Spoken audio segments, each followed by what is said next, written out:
जय हिंद दोस्तों, स्वागत है आप सभी का आपके अपने परिवार द लॉजिकल साइंस में।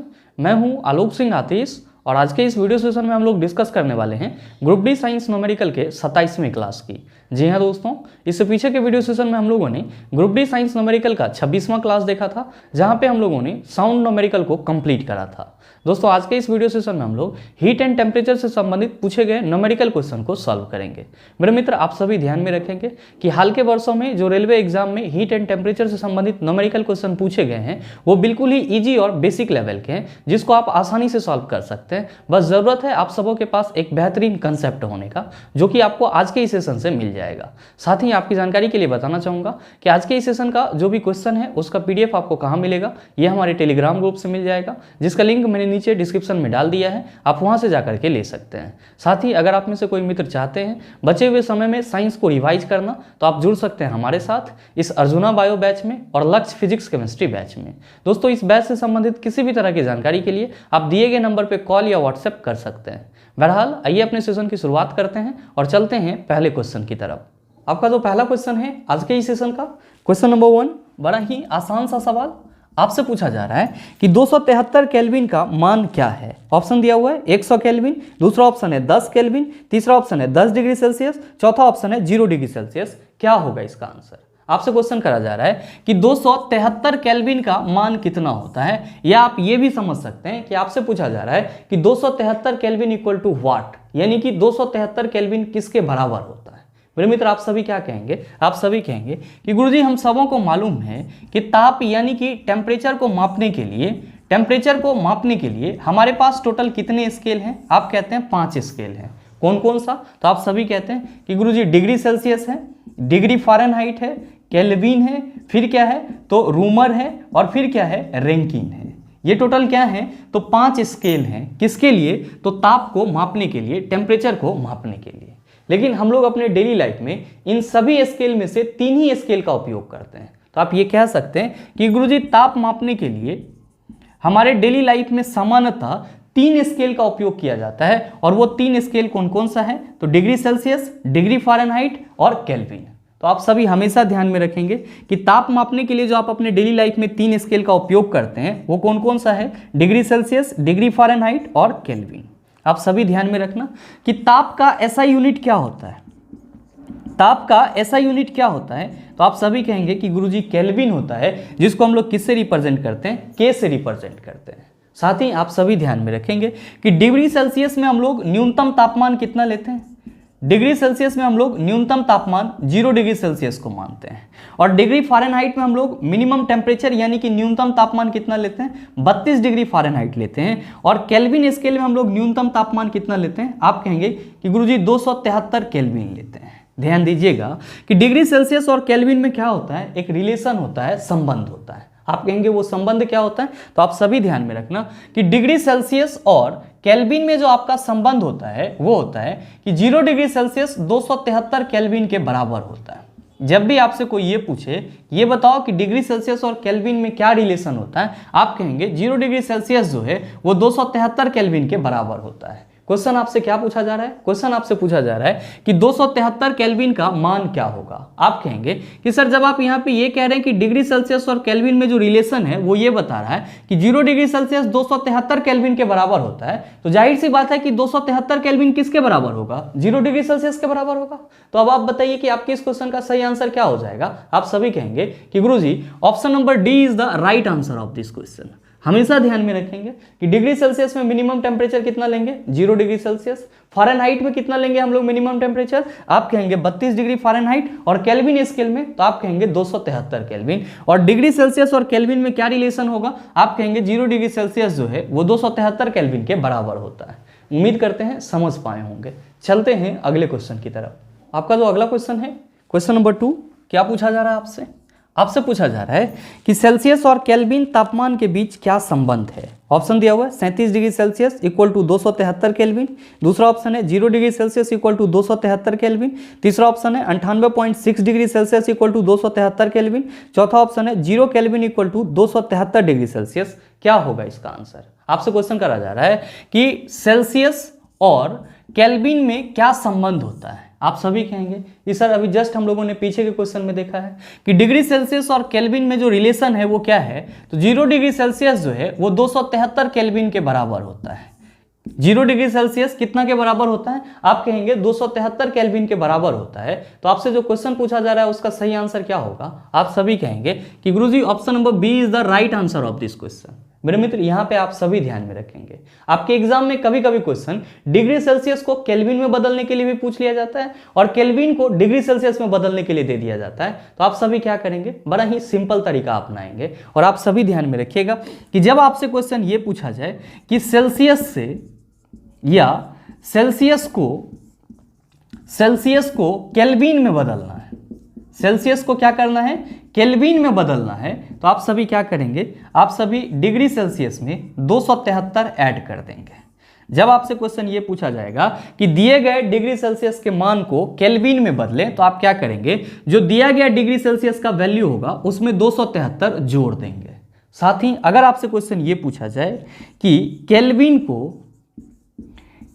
को डिग्री सेल्सियस में बदलें, केल्विन को डिग्री सेल्सियस में बदलें, तो आप सभी क्या करेंगे कि जो आपका केल्विन का वैल्यू दिया हुआ रहेगा उसमें से 273 माइनस कर लेंगे। क्या करेंगे, जो केल्विन का वैल्यू दिया हुआ रहेगा उसमें से 273 माइनस कर लेंगे। तो ये दोनों ही चीज आप अपने माइंड में रखेंगे हमेशा। जब भी आपसे क्वेश्चन पूछा जाएगा कि सेल्सियस को केल्विन में बदलना है, तो आप क्या करेंगे, डिग्री सेल्सियस में 273 ऐड कर लेंगे। जैसे अगर आपसे क्वेश्चन ये किया जाए कि 100 डिग्री सेल्सियस में कितना केल्विन होगा, 100 डिग्री सेल्सियस में कितना केल्विन होगा, तो आप सभी क्या करेंगे, इसमें 273 ऐड कर देंगे और आप सभी कहेंगे कि गुरुजी 100 डिग्री सेल्सियस जो है वो 373 केल्विन के बराबर होगा। साथ ही अगर आपसे क्वेश्चन ये पूछा जाए कि 473 केल्विन जो है वो कितना डिग्री सेल्सियस के बराबर होगा, तो आप सभी क्या कहेंगे कि गुरुजी केल्विन को डिग्री सेल्सियस में बदलने के लिए दिए गए केल्विन के वैल्यू में से हम लोग क्या करेंगे,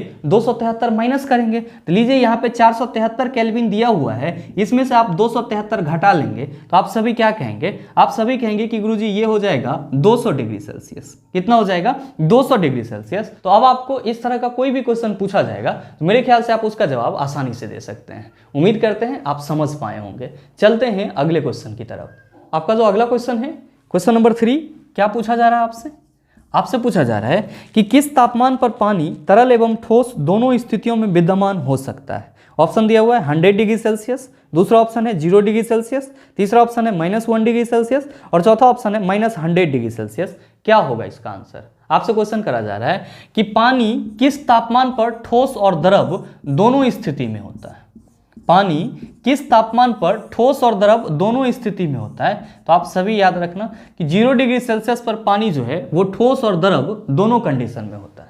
तो आपसे जो क्वेश्चन पूछा जा रहा है उसका सही ऑप्शन क्या होगा, आप सभी कहेंगे कि सर ऑप्शन नंबर बी हो जाएगा। मेरे मित्र आप सभी ध्यान में रखेंगे और नो डाउट आप सबों को मालूम भी होगा। आप सभी क्या कहते हैं कि गुरुजी जो जल है ये जमना कब शुरू कर देता है, यानी कि फ्रीज होना कब शुरू कर देता है, तो आप सभी कहते हैं कि गुरुजी जल जो है वो 0 डिग्री सेल्सियस पर जमना शुरू हो जाता है।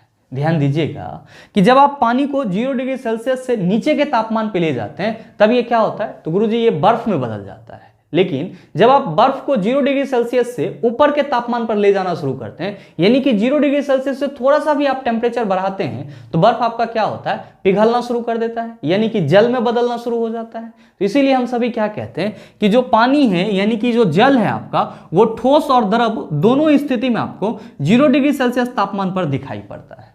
साथ ही साथ आप सभी ध्यान में रखिएगा, अगर आपसे क्वेश्चन ये पूछा जाए कि पानी का क्वथनांक बिंदु कितना होता है, पानी का क्वथनांक बिंदु कितना होता है, यानी कि पानी जो है वो किस तापमान पर उबलना शुरू कर देता है, तो आप सभी याद रखना कि पानी जो है वो 100 डिग्री सेल्सियस पर क्या होता है, उबलना शुरू कर देता है। तो आपके एग्जाम में कभी कभी ये क्वेश्चन भी पूछ लिया जाता है कि निम्नलिखित में से किस तापमान पर पानी उबलना शुरू हो जाता है, आप कहेंगे 100 डिग्री सेल्सियस। फिर आपसे क्वेश्चन पूछा जाता है कि निम्नलिखित में से किस तापमान पर पानी जमना शुरू कर देता है, तो आप कहेंगे 0 डिग्री सेल्सियस। और अगर आपसे क्वेश्चन ये पूछा जाए कि पानी किस तापमान पर ठोस और द्रव दोनों अवस्था में देखने को मिलता है, आप कहेंगे 0 डिग्री सेल्सियस पर। उम्मीद करते हैं समझ पाए होंगे। चलते हैं अगले क्वेश्चन की तरफ। आपका जो अगला क्वेश्चन है, क्वेश्चन नंबर 4, बड़ा ही आसान सा सवाल आपसे पूछा जा रहा है कि बर्फ का गलनांक बिंदु है ऑप्शन दिया हुआ है 273 केल्विन, दूसरा ऑप्शन है -273 सेल्सियस, तीसरा ऑप्शन है 273 सेल्सियस और चौथा ऑप्शन है -273 केल्विन। क्या होगा इसका आंसर? आपसे क्वेश्चन करा जा रहा है कि बर्फ का गलनांक बिंदु कितना होता है। बर्फ का गलनांक बिंदु कितना होता है? मेरे मित्र आप सभी ध्यान में रखेंगे कि गलनांक को हम लोग इंग्लिश में क्या कहते हैं? तो गुरुजी इसी को हम लोग इंग्लिश में मेल्टिंग कहते हैं। तो आपसे क्वेश्चन पूछा जा रहा है कि आइस का मेल्टिंग पॉइंट कितना होता है। आप सभी कहेंगे कि सर हम लोगों ने कई दफा याद करा है कि बर्फ का जो गलनांक बिंदु होता है वो होता है 0 डिग्री सेल्सियस। कितना होता है? 0 डिग्री सेल्सियस। और आप सभी कहेंगे कि गुरुजी अभी हम लोगों ने पीछे के क्वेश्चन में देखा है कि 0 डिग्री सेल्सियस जो है ये 273 केल्विन के बराबर होता है। 0 डिग्री सेल्सियस जो है वो किसके बराबर होता है? तो 273 केल्विन के बराबर होता है। तो हम ये कह सकते हैं कि बर्फ का जो गलनांक बिंदु है वो केल्विन स्केल में कितना होगा? तो 273 केल्विन। और डिग्री सेल्सियस में कितना होगा? तो 0 डिग्री सेल्सियस। तो आप बताइए कि आपके इस क्वेश्चन का सही आंसर क्या हो जाएगा? आप सभी कहेंगे कि sir option number A is the right answer of this question. हमेशा ध्यान में रखिएगा जब भी आपसे क्वेश्चन ये पूछा जाए कि बर्फ का गलनांक बिंदु डिग्री सेल्सियस में कितना होता है, आप कहेंगे 0 डिग्री सेल्सियस। चूंकि 0 डिग्री सेल्सियस 273 केल्विन के बराबर होता है तो हम ये कह सकते हैं कि बर्फ का गलनांक बिंदु केल्विन स्केल में कितना हो जाएगा? 273 केल्विन हो जाएगा। उम्मीद करते हैं समझ पाए होंगे। चलते हैं अगले क्वेश्चन की तरफ। आपका जो अगला क्वेश्चन है क्वेश्चन नंबर 5, क्या पूछा जा रहा है आपसे? आपसे पूछा जा रहा है कि सेल्सियस से केल्विन पैमाने पर तापमान को बदलने के लिए आपको निम्न में से क्या करना होगा। ऑप्शन दिया हुआ है, दिए गए तापमान को 273 से गुना करें, दूसरा ऑप्शन है दिए गए तापमान में 273 जोड़ें, और तीसरा ऑप्शन है दिए गए तापमान को 273 से विभाजित करें, और चौथा ऑप्शन है दिए गए तापमान में से 273 घटाएं। आपसे क्वेश्चन करा जा रहा है कि सेल्सियस से केल्विन पैमाने पर तापमान को बदलने के लिए हम लोगों को क्या करना होता है। आप सभी कहेंगे कि सर अभी जस्ट आपने बताया है कि जब भी हमसे ये क्वेश्चन पूछा जाएगा कि डिग्री सेल्सियस से हमको किस में जाना है? केल्विन में जाना है। डिग्री सेल्सियस से हमको किस में जाना है? केल्विन में जाना है। तो हम लोग क्या करेंगे? तो सर इसमें 273 को ऐड करेंगे। क्या करेंगे? 273 को जोड़ेंगे। और जब हमसे क्वेश्चन ये पूछा जाएगा कि केल्विन से डिग्री सेल्सियस में जाना है, केल्विन से डिग्री सेल्सियस में जाना है, तो हम लोग क्या करते हैं? तो गुरुजी इसमें केल्विन में से 273 को घटाते हैं। तो आपसे जो क्वेश्चन पूछा जा रहा है उसका सही आंसर क्या हो जाएगा? आप सभी कहेंगे कि sir option number B is the right answer of this question. ऐसे आप सभी ध्यान में रखेंगे। यहाँ पे आप क्या देख रहे हैं? यहाँ पे डिग्री सेल्सियस से जब आपको केल्विन में जाना है तो 273 को ऐड कर रहे हैं। इसको आप एज अ समीकरण भी लिख सकते हैं। क्या? तो आप लिख सकते हैं कि केल्विन इक्वल टू क्या हो जाएगा? तो डिग्री सेल्सियस प्लस 273। क्या लिख सकते हैं कि गुरुजी केल्विन इक्वल टू हो जाएगा डिग्री सेल्सियस प्लस 273। साथ ही यहाँ पे आप कह रहे हैं कि गुरुजी जब हमको केल्विन से डिग्री सेल्सियस में जाना होगा तो जाहिर सी बात है कि यहाँ पे हम लोग किसकी बात कर रहे हैं? डिग्री सेल्सियस की बात कर रहे हैं। क्या करते हैं? तो केल्विन में से 273 घटाते हैं। तो हम लोग समीकरण क्या लिखेंगे कि डिग्री सेल्सियस इक्वल टू क्या हो जाएगा? तो केल्विन माइनस 273। क्या हो जाएगा? Kelvin minus 273। तो आप इस रूप में भी याद रख सकते हैं या फिर इस रूप में भी याद रख सकते हैं। उम्मीद करते हैं समझ पाए होंगे। चलते हैं अगले क्वेश्चन की तरफ। आपका जो अगला क्वेश्चन है क्वेश्चन नंबर 6, बड़ा ही हलवा सा सवाल। आपसे पूछा जा रहा है कि उस तापमान का मान कितना होता है जो मानव शरीर में सामान्य माना जाता है। ऑप्शन दिया हुआ है 95 डिग्री फ़ारेनहाइट, दूसरा ऑप्शन है 97 डिग्री फ़ारेनहाइट, तीसरा ऑप्शन है 98.6 डिग्री फ़ारेनहाइट और चौथा ऑप्शन है 96.8 डिग्री फ़ारेनहाइट। क्या होगा इसका आंसर? मेरे मित्र आपसे सीधे सीधे क्वेश्चन ये पूछा जा रहा है कि मानव शरीर का सामान्य तापमान कितना होता है। तो आप सभी कहेंगे कि गुरुजी इसको हम लोगों ने कई दिनों से याद कर रखा है कि मानव शरीर का तापमान, मानव शरीर का सामान्य तापमान, मानव शरीर का सामान्य तापमान डिग्री सेल्सियस में कितना होता है? आप कहते हैं 37 डिग्री सेल्सियस होता है। और फ़ारेनहाइट में कितना होता है? तो आप कहते हैं कि गुरुजी 98.6 डिग्री फ़ारेनहाइट होता है। तो आपसे जो क्वेश्चन पूछा जा रहा है उसका सही आंसर क्या होगा? आप सभी कहेंगे सर ऑप्शन नंबर सी हो जाएगा। मेरे मित्र ध्यान दीजिएगा, अगर आपसे क्वेश्चन ये पूछ दिया जाए कि मानव शरीर का सामान्य तापमान केल्विन स्केल में कितना होगा, अगर क्वेश्चन आपसे ये पूछा जाए कि मानव शरीर का सामान्य तापमान केल्विन स्केल में कितना होगा, तो आप सभी कहेंगे सर बड़ा ही आसान है, क्योंकि हम सबों को मालूम है कि मानव शरीर का समान तापमान डिग्री सेल्सियस में 37 डिग्री सेल्सियस होता है। तो इस 37 डिग्री सेल्सियस को अगर केल्विन में बदल लिया जाए तो हम कह सकते हैं कि मानव शरीर का समान तापमान केल्विन में कितना होगा। आप क्या कहेंगे कि गुरुजी 37 डिग्री में अगर 273 को ऐड कर दिया जाए तो ये कितना हो जाएगा? आप कहेंगे कि सर ये हो जाएगा 310 केल्विन। तो अगर आपसे कभी ये क्वेश्चन पूछ लिया जाए कि मानव शरीर का समान ताप केल्विन स्केल में कितना होगा, आप कहेंगे 310 केल्विन होगा। कितना होगा? 310 केल्विन होगा। उम्मीद करते हैं समझ पाए होंगे। चलते हैं अगले क्वेश्चन की तरफ। आपका जो अगला क्वेश्चन है, क्वेश्चन नंबर 7, क्या पूछा जा रहा है आपसे? आपसे पूछा जा रहा है कि केल्विन पैमाने का मानक कक्षीय तापमान कितना होता है। ऑप्शन दिया हुआ है 98 केल्विन, दूसरा ऑप्शन है 198 केल्विन, तीसरा ऑप्शन है 273 केल्विन और चौथा ऑप्शन है 373 केल्विन। क्या होगा इसका आंसर? आपसे क्वेश्चन करा जा रहा है कि केल्विन स्केल में स्टैंडर्ड रूम टेम्परेचर कितना होता है। ध्यान में रखिएगा कि स्टैंडर्ड रूम टेम्परेचर को ही हम लोग हिंदी में क्या कहते हैं? मानक कक्षीय तापमान कहते हैं। आप सभी क्या कहेंगे कि गुरुजी पूरे विश्व में जो standard room temperature degree Celsius में लिया जाता है वो कितना होता है? तो आप सभी कहते हैं कि सर 20 डिग्री सेल्सियस से 25 डिग्री सेल्सियस तक लेते हैं। पूरे विश्व में जो आपका स्टैंडर्ड रूम टेम्परेचर माना जाता है वो कितना से कितना को माना जाता है? तो आप कहते हैं कि 20 डिग्री सेल्सियस से 25 डिग्री सेल्सियस तक को माना जाता है।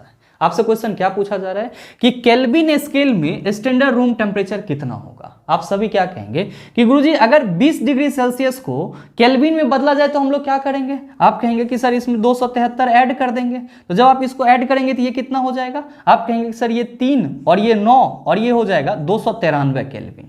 साथ ही अगर 25 डिग्री सेल्सियस को केल्विन में बदला जाए तो आप क्या कहेंगे? आप कहेंगे सर इसमें भी 273 जोड़ दो तो ये कितना हो जाएगा? आप कहेंगे कि गुरुजी ये हो जाएगा 298 केल्विन। इसका मतलब ये हुआ कि अगर हम यहाँ पे ये कहें कि केल्विन स्केल में जो स्टैंडर्ड रूम टेम्परेचर होगा वो कितना से कितना तक होगा, तो आप कहेंगे 293 केल्विन से 298 केल्विन तक होगा।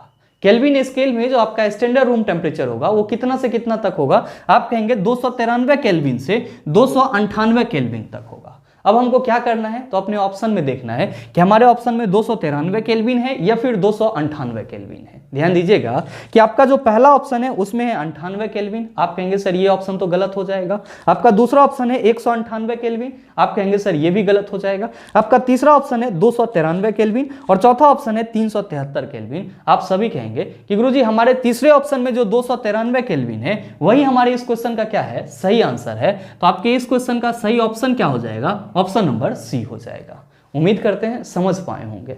चलते हैं अगले क्वेश्चन की तरफ। आपका जो अगला क्वेश्चन है, क्वेश्चन नंबर 8, क्या पूछा जा रहा है आपसे? आपसे पूछा जा रहा है कि सेल्सियस एवं फ़ारेनहाइट स्केलों पर किस तापमान पर एक समान पठन दर्शाएगा। ऑप्शन दिया हुआ है 100 डिग्री सेल्सियस, दूसरा ऑप्शन है 0 डिग्री, तीसरा ऑप्शन है -40 डिग्री और चौथा ऑप्शन है 40 डिग्री। क्या होगा इसका आंसर? आप सभी हमेशा ध्यान में रखेंगे एज अ वन लाइनर कि डिग्री सेल्सियस और डिग्री फ़ारेनहाइट ये दोनों ही आपका -40 डिग्री पे क्या होता है? एक समान होता है। जब भी आपसे क्वेश्चन पूछा जाए कि डिग्री सेल्सियस और डिग्री फ़ारेनहाइट किस टेम्परेचर पे समान होता है, तो आप कहेंगे -40 डिग्री पे क्या होता है? समान होता है। तो आपके इस क्वेश्चन का सही आंसर क्या हो जाएगा? आप सभी कहेंगे सर ऑप्शन नंबर सी हो जाएगा। ध्यान दीजिएगा, अगर आपसे क्वेश्चन ये पूछ लिया जाए कि डिग्री सेल्सियस और डिग्री फ़ारेनहाइट में रिलेशन क्या होता है, तो आप सभी याद रखना कि रिलेशन डिग्री सेल्सियस और डिग्री फ़ारेनहाइट में जो संबंध होता है वो क्या होता है? तो गुरुजी C/5 = F-32/9 होता है। तो आप ये रिलेशन भी ध्यान में रखेंगे, आपके लिए इंपॉर्टेंट है। उम्मीद करते हैं समझ पाए होंगे। चलते हैं अगले क्वेश्चन की तरफ। आपका जो अगला क्वेश्चन है, क्वेश्चन नंबर 9, क्या पूछा जा रहा है आपसे? आपसे पूछा जा रहा है कि 0 डिग्री सेंटीग्रेड कितने डिग्री फ़ारेनहाइट के बराबर होता है। ऑप्शन दिया हुआ है 100 डिग्री फ़ारेनहाइट, दूसरा ऑप्शन है 30 डिग्री फ़ारेनहाइट, तीसरा ऑप्शन है 34 डिग्री फ़ारेनहाइट और आपका चौथा ऑप्शन है 32 डिग्री फ़ारेनहाइट। क्या होगा इसका आंसर? आपसे क्वेश्चन करा जा रहा है कि 0 डिग्री सेंटीग्रेड 0 डिग्री सेल्सियस कितना डिग्री फ़ारेनहाइट के बराबर होता है। 0 डिग्री सेल्सियस जो है वो कितना डिग्री फ़ारेनहाइट के बराबर होता है। अभी जस्ट मैंने आपको डिग्री सेल्सियस और फ़ारेनहाइट में रिलेशन बताया है। क्या रिलेशन बताया? तो आप सभी कहेंगे कि गुरुजी C/5 = F-32/9 होता है। तो हम चाहें तो इस रिलेशन से 0 डिग्री सेल्सियस फ़ारेनहाइट में कितना होगा मालूम कर सकते हैं। आप कहेंगे कैसे? तो ध्यान दीजिएगा कि क्वेश्चन में कितना दिया गया है, तो गुरुजी 0 डिग्री सेल्सियस दिया गया है, तो यहाँ पे सेल्सियस की जगह हम क्या रखते हैं 0 और बटा क्या कर देते हैं सर 5 कर देते हैं। ध्यान देंगे इक्वल्स टू क्या हो जाएगा, तो सर F-32 और बटा क्या हो जाएगा 9 हो जाएगा। ध्यान दीजिएगा जब आप इसको सॉल्व करेंगे तो क्या कहेंगे, आप कहेंगे कि गुरुजी ये हो जाएगा 5F माइनस 32 पंचे 160 इक्वल टू 9 जीरो जा क्या हो जाएगा, आप कहेंगे सर 0 हो जाएगा। ध्यान देंगे कि जब हम लोग इसको और सॉल्व करेंगे तो आप कहेंगे सर 5F इक्वल टू हो जाएगा, इधर हमारा 160 जो है माइनस में है वो इधर आएगा तो क्या हो जाएगा प्लस हो जाएगा। तो लीजिए 5F इक्वल टू क्या हो जाएगा 160, F इक्वल टू क्या हो जाएगा, तो सर 160 बटा 5 यानी कि 32 पंचे कितना होता है, तो सर 160 होता है। तो हम ये कह सकते हैं कि 0 डिग्री सेल्सियस जो है वो कितना डिग्री फ़ारेनहाइट के बराबर होगा, 32 डिग्री फ़ारेनहाइट के बराबर होगा।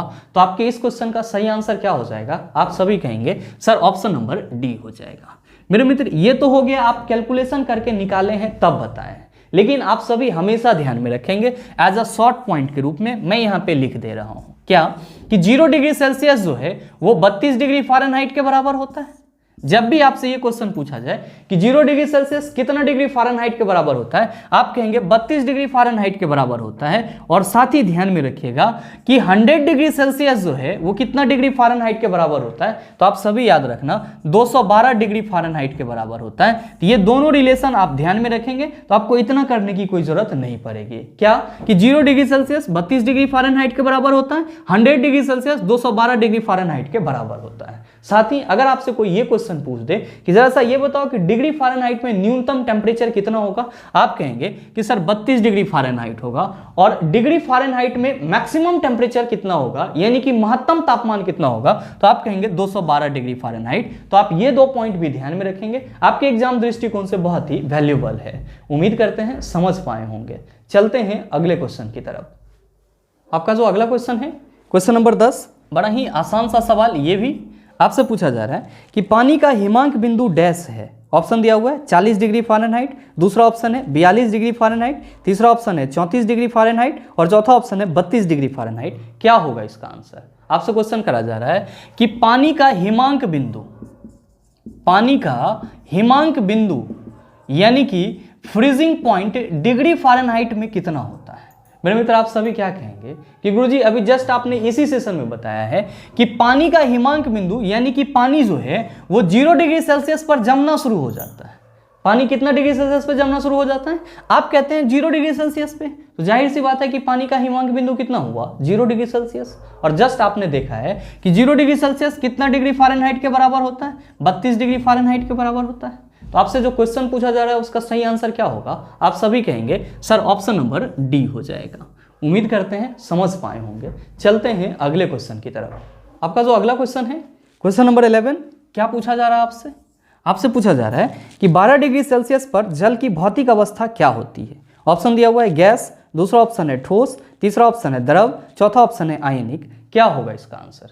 मेरे मित्र इस क्वेश्चन का आंसर आप सबों के ऊपर छोड़ता हूं, इसका सही आंसर क्या होगा आप सभी नीचे कमेंट करके जरूर बताना, आपके कमेंट का इंतजार रहेगा। बहरहाल चलते हैं अगले क्वेश्चन की तरफ। आपका जो अगला क्वेश्चन है क्वेश्चन नंबर 12, क्या पूछा जा रहा है आपसे? आपसे पूछा जा रहा है कि लगभग किस तापमान पर पानी का घनत्व अधिकतम होगा। ऑप्शन दिया हुआ है 0 डिग्री सेल्सियस, दूसरा ऑप्शन है 4 डिग्री सेल्सियस, तीसरा ऑप्शन है 39 डिग्री सेल्सियस और चौथा ऑप्शन है 100 डिग्री सेल्सियस। क्या होगा इसका आंसर? आपसे क्वेश्चन करा जा रहा है कि पानी का घनत्व किस तापमान पर अधिकतम होता है। आप सभी कहेंगे कि गुरुजी हम सबों ने कई दफा याद करा है क्या कि पानी का घनत्व 4 डिग्री सेल्सियस पर क्या होता है, मैक्सिमम होता है। पानी का घनत्व 4 डिग्री सेल्सियस पर क्या होता है, मैक्सिमम होता है। कितना मैक्सिमम होता है, तो आप सभी याद रखना कि पानी का घनत्व 4 डिग्री सेल्सियस पर 10⁻³ kg पर मीटर क्यूब होता है। कितना होता है, 10⁻³ kg पर मीटर क्यूब होता है। साथ ही आप सभी के मन में चल रहा होगा कि गुरुजी जब 4 डिग्री सेल्सियस पर पानी का घनत्व महत्तम होता है, मैक्सिमम होता है, तो 4 डिग्री सेल्सियस पर पानी का आयतन कितना होगा, यह भी एक क्वेश्चन हो सकता है। तो मेरे मित्र आप सभी ध्यान में रखेंगे और नो डाउट आप सबों को मालूम भी होगा कि डेंसिटी इक्वल टू फार्मूला क्या लिखते हैं हम लोग। हम सभी कहते हैं कि गुरुजी डेंसिटी इक्वल टू फार्मूला होता है मास बटा वॉल्यूम, यानी कि द्रव्यमान बटा आयतन क्या हो जाता है, तो गुरुजी घनत्व हो जाता है। अच्छा, इससे आपको क्या पता चलता है, तो तो सर इससे पता चलता है कि यहाँ पे जो वॉल्यूम है वो व्युत्क्रमानुपाती में है। तो हम सभी क्या कहते हैं कि अगर वॉल्यूम बढ़ेगा तो डेंसिटी क्या होगा, घट जाएगा, और अगर डेंसिटी बढ़ेगा तो वॉल्यूम क्या होगा, घट जाएगा। तो मेरे मित्र आप ये कह रहे हैं कि 4 डिग्री सेल्सियस पर जो पानी का घनत्व होता है वो मैक्सिमम होता है, यानी कि अधिकतम होता है। तो जाहिर सी बात है कि 4 डिग्री सेल्सियस पर पानी का आयतन कितना होगा। आप कहेंगे कि गुरुजी पानी का आयतन कम होगा। क्या होगा, कम होगा। तो आप सभी हमेशा ध्यान में रखेंगे कि 4 डिग्री सेल्सियस पर पानी का घनत्व तो ज्यादा होता है, जबकि आयतन क्या होता है, कम होता है। तो आपसे जो क्वेश्चन पूछा जा रहा है उसका सही ऑप्शन क्या होगा। आप सभी कहेंगे कि Guruji option number B is the right answer of this question. उम्मीद करते हैं समझ पाए होंगे। चलते हैं अगले क्वेश्चन की तरफ। आपका जो अगला क्वेश्चन है, क्वेश्चन नंबर 13, क्या पूछा जा रहा है आपसे। आपसे पूछा जा रहा है कि परम शून्य डैश ताप को दर्शाता है। ऑप्शन दिया हुआ है 0 से 273 डिग्री सेल्सियस कम, दूसरा ऑप्शन है 0 से 295 डिग्री सेल्सियस कम, तीसरा ऑप्शन है 0 से 300 डिग्री सेल्सियस कम, और चौथा ऑप्शन है 0 से 255 डिग्री सेल्सियस कम। क्या होगा इसका आंसर। आपसे क्वेश्चन करा जा रहा है कि परम शून्य ताप हम लोग किसको कहते हैं। मेरे मित्र ध्यान में रखिएगा, परम शून्य ताप को हम लोग इंग्लिश में क्या कहते हैं।